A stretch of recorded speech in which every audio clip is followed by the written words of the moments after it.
New York is the city that never sleeps, and neither does Sal Licata. From Flushing in the Bronx to the Meadowlands in MSG, Sal sounds off on the biggest sports news of the day. Welcome to WFAN Daily with Sal Licata. I legit did not sleep last night until like 1:30 is usually, now you get older. I'm up earlier in the morning. I usually go to bed. I can't stay awake. 10:30, 11 o'clock, I'm shot. Last night I could not go to sleep because of the damn Rangers. Now, to help me further break down the Rangers season and look ahead to maybe what will be, I bring in Doug Safchik, who we've had on the fan before, and he is a producer, longtime producer for NBC, and used to produce Mike's show. It's mic'd up, right? Not Mike's on. It was mic'd up. Mic'd up. But more important, and he's a current producer at SNY. More importantly, and I mean this with all my heart, there is nobody's opinion I trust more about the New York Rangers than Doug Safchik. Doug, you were there. You had how long have you had season tickets? 37 years, Sal. 37 years. And we all know how many Stanley Cups you've seen in those 37 years. That's correct, Sal. But you were there in 97 and 94 every step of the way. Yep. You and I have talked a lot about this season and trying to recover from last season, being up 2-0 to the Devils and then losing that one, a long road back. They win the President's Trophy. First, your initial reaction to this team really not doing anything against Florida in Game 6. Yeah, Sal, like last night was a long night. After the game, I just couldn't. I was just depressed. I couldn't fall asleep. I woke up this morning and just all day it's just been miserable, to be honest with you. Up until now, of course. Yeah, right. I think that I'm a realist, right? I think these last couple of games, especially, they really just got outplayed by a better, more determined team. And I think that showed in Game 6. There was never, outside of, after Panarin scored to make it 2-1 and you're thinking, oh my God, could they do this? Could they actually get another goal here? It just seems, Sal, that they were they just didn't have that extra gear to get to, especially in Game 6. And this one stings, Sal. This hurts because, as you said, right? Like, great year, President's Trophy, a record, regular season for the franchise, everything that went right, and this one hurts. This hurts a lot. I'm not going to lie. Like, I've been a season ticket holder a long time, been a fan, obviously, even longer. This is right up there with disappointing endings of our seasons. And here's why I feel that way as well. Because I thought it was different. Because this has been building up for years. They brought in new pieces. They brought in a different head coach. They swept a first-round series. Oh, my God. Hallelujah. So once they did that, I'm starting to think, man, this is different. And then beating Carolina the way that they did. Yep. And I hesitate to even say, well, obviously I give Florida credit, and I definitely think they were the more determined team in this series. I hesitate to say that they were the better team overall. Forget just the series. Yes, I understand it, but I'm talking about a better team because when I watched the Cup final in 13-14, I saw the Kings were clearly the better team. There was nothing the Rangers could do about it. The Kings were far superior. I did not get that feeling in this series. Were they actually better? Or the Rangers just soft? Is it a scheme? Why did the Panthers beat the Rangers? Yeah, I think it's a little bit of everything. I think that the Panthers are built for this. I also think that the Panthers, tasted what this was all about last year. The old adage is you have to lose before you win, right? I think some of the Panthers' mojo is based off of that. I do think the Panthers' size wore the Rangers down as the series went along. I think that was apparent. I think that then the other part of that is, and this is unfortunate, and this is where really this becomes a very long and interesting summer. the guys that we relied on, right, our top guys, they simply didn't show up in this series. That's listen, you know better than anybody. Your best players need to be your best players. And for as great as, the Barclay Goodrows were and, Vinny Trocheck, etc., this comes back to the same guys that it's come back to now for a few years. It's Mika, it's Panarin, Kreider. Kreider, as much as we love him, and 5-on-5, he was invisible 5-on-5. Our best players were simply dominated by the Panthers. And outside of Igor, right? I mean, they should put Igor's jersey up now, hang it up in the Yeah. rafters now, right? Yeah, and that's what pisses me off even more, Doug, because when you Yeah. waste that type of performance, it's infuriating. It's Infuriating. always, the hot goaltender, have the best goaltender. Well, they do, and they still can't win. Yeah, and the other thing too, Sal, is I thought about this today. So you go back 2 years to 2022 when they lost to the Lightning, right? And that was a magical run. Like, none of us expected that team. They ran out of gas. Yeah, they ran out of gas. But then after that series was over, it was, okay, they don't have the size or skill to match up with Tampa Bay. Okay. Then you fast forward a year. You go to last year, right? And after that series ended, it was, okay, well, they don't have the speed to match up with the Devils' speed. That was the whole thing last year. And now we are here again. Now we're back to the size and the skill. And it's like, when are we going to get over this hump? When are we going to be that team that has all of those pieces? And this one, Sal, is just a little bit of a head scratcher because, like you said, you can't blame it on being tired because you swept the first round. Right. The Carolina series, yes, games 4 and 5 were stressful, but they came through on the road in game 6 and you're feeling good. Then they had the rest before the Eastern Conference Finals started. So you feel good. But I really think as this series went along, they just got worn down. I mean, so now here's my question, because you're right about the Stars, and I'm so most disappointed probably in Kreider because I expected more from him, especially off of Carolina. Like, it's sad, but I didn't really expect Panarin to be a big factor, and I'm disappointed in Zibanejad too. But how does this change? Because I really do believe the Rangers have more talent from top to bottom. They're also deep. They also can be physical, but their best players aren't physical postseason players. That is now proven.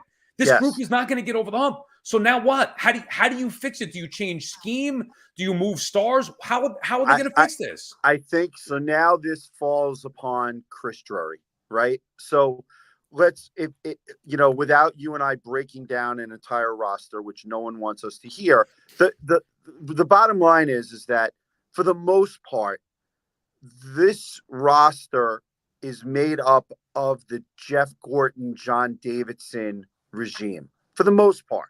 Okay. Outside of Vinny Trocheck, who, the Rangers signed a couple of years ago, a lot of these pieces and players are players that Drury inherited. Right. And with that, unfortunately, come contracts that I don't know if you can move them. Most of these big contracts, these guys have no trade, no movement clauses. Panarin, 2 years with a no move. Mika's got 6 years with no move. Kreider's got 3. Trouba's got 2. This now falls on Chris Drury. This is Chris Drury's summer of decision, if you ask me, on where this franchise is going from here. This falls on him. And let's face facts, Sal. Hindsight is 2020. The trade deadlines here of the last 2 years, where Drury had a chance to do something, they've been epic fails. 2 years, last year it was Kane and Tarasenko. We know how that worked. This year did not go big game hunting. Instead went for Jack Roslovic and Alex Wenberg And outside of the OT goal that Wenberg scored in Game 3 against Florida, those two guys really did not produce. But aren't those guys, Doug? Aren't those guys kind of complementary pieces? Yes. So the problem is not that they didn't have those guys. The problem is that they need those guys to be their top players, right? Or their top players to play like that. But here's the thing, and again, I hate doing this but this is our only point of reference, right? In 1994, Mike Keenan went to Neil Smith and said, if we're going to make a deep, deep run here, we need to reconstruct this roster.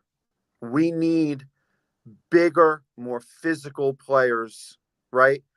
And again, I know we hate doing this, and it's always 1994, but we don't have anything else to fall back on. The reality is it worked. In 94, they moved out players like Mike Gartner, like Darren Turcotte, players that Keenan perceived to be quote unquote soft, right? Right or wrong. Not for me to judge. Good skill players. Right.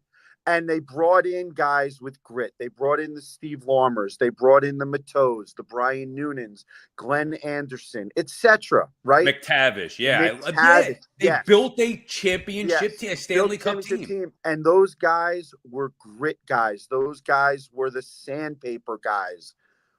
That is what this team is sorely lacking. It really is, Sal. When you watch this past series and you see it, it just becomes evident again. And to me, Drury has to make this team bigger, stronger, tougher, whatever the word is you want to use.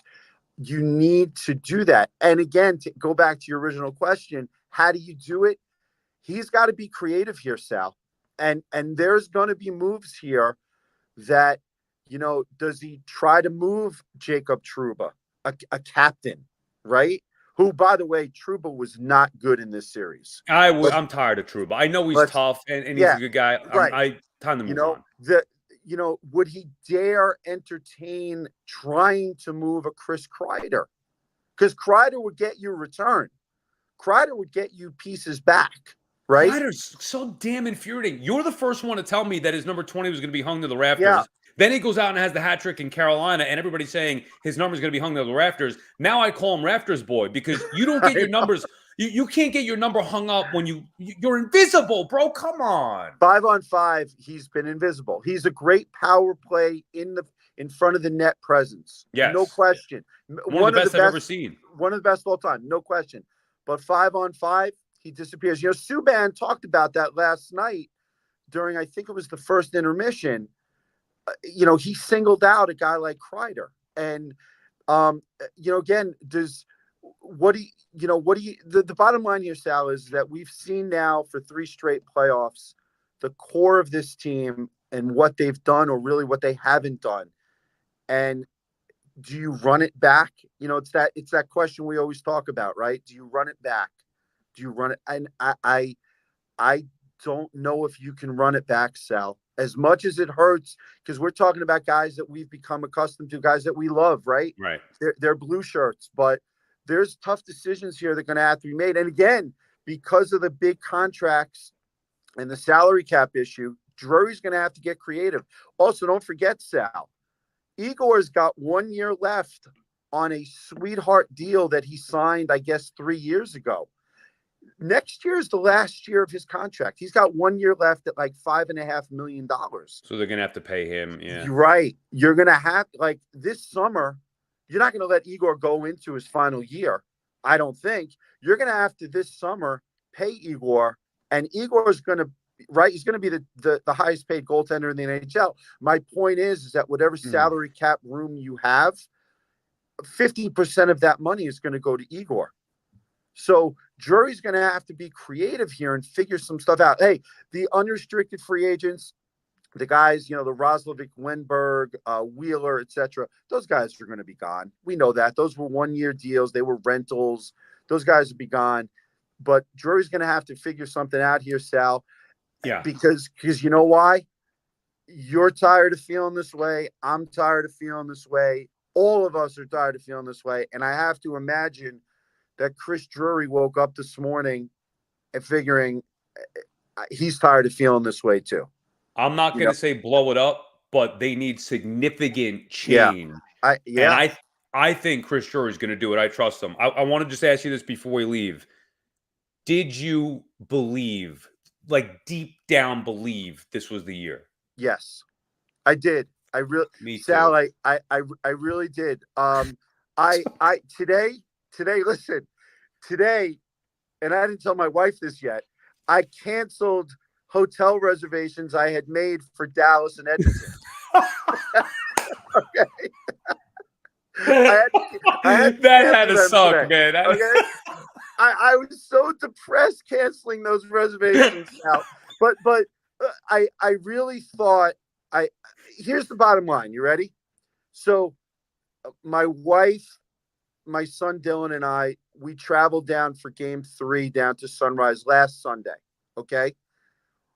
If I would have said to you today that when we walked out of that building last Sunday that we would be celebrating the last Rangers win of the year, I would have said you are crazy. And as it turned out, that was the last moment that Rangers Nation, all of us united in blue, celebrated. We had a 2-1 series lead after game 3. We were feeling really good about ourselves.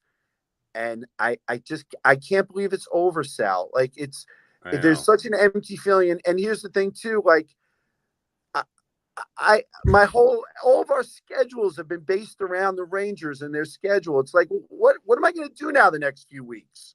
You know what I mean? Watch, it's like watch Mets baseball. Right. Watch the Mets, right? But it's like, it's you know what I mean? It's like, wait, honey, wait, we can't go there. The Rangers have a game. Or wait, no.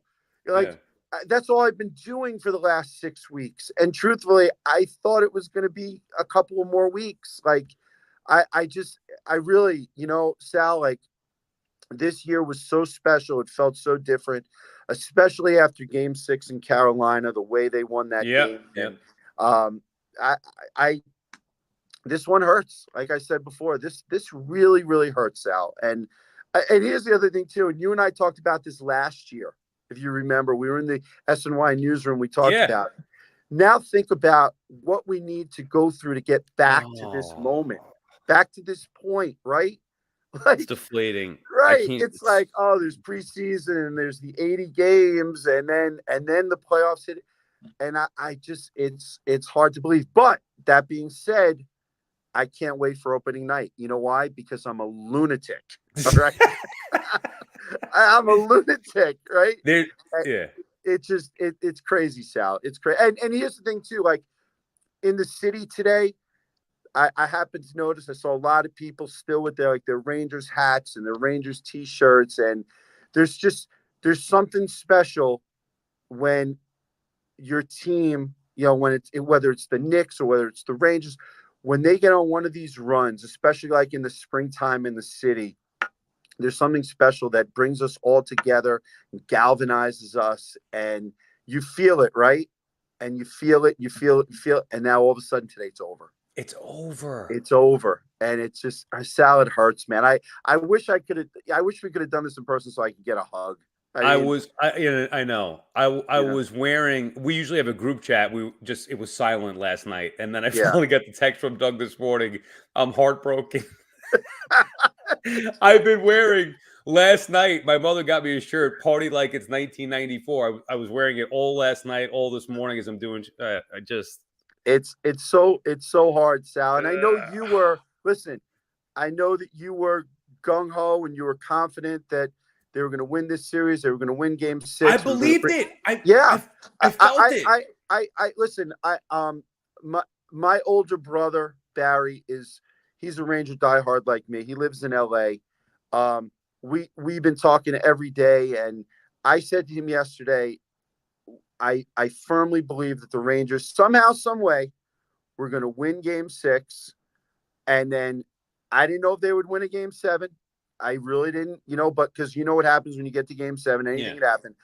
But I really thought this team, the way it was made up and how special everything was this year, I really thought that they would at least get us to Monday night at the Garden, and let's see what would happen from there. And We're never going to have that. And this one hurts. This hurts, Sal, and it's one cup now going on 85 years. Come on, did you have to end with that? I don't want to. I'm sorry, Sal. It's just the truth.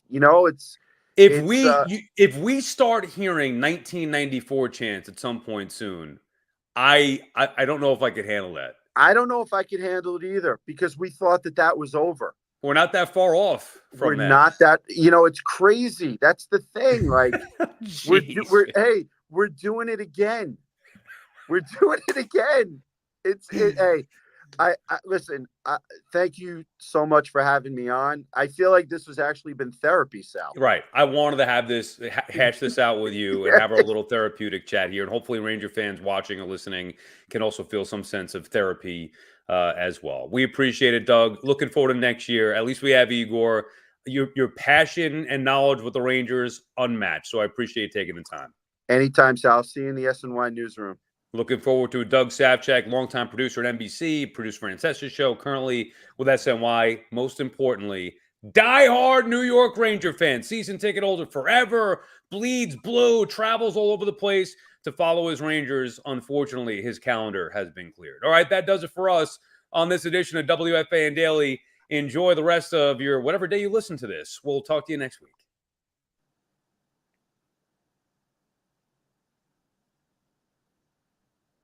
Hoff? Did we bore him? No. We're still alive, so just be careful. Okay. What is he doing? You guys are getting a treat now. I'm going to call Hoff live and make sure he's...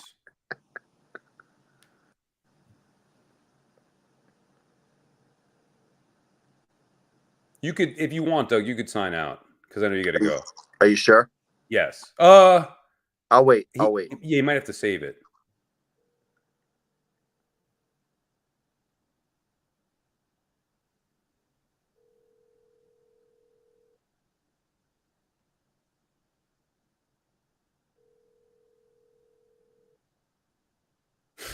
What the hell? He's not picking up. All right, well, here's what I'm going to do. I don't care if it saves or not. That's on Hoff. I'm saying goodbye and logging out. And you could do the same thing, Doug, assuming we could just close this thing out. Bye.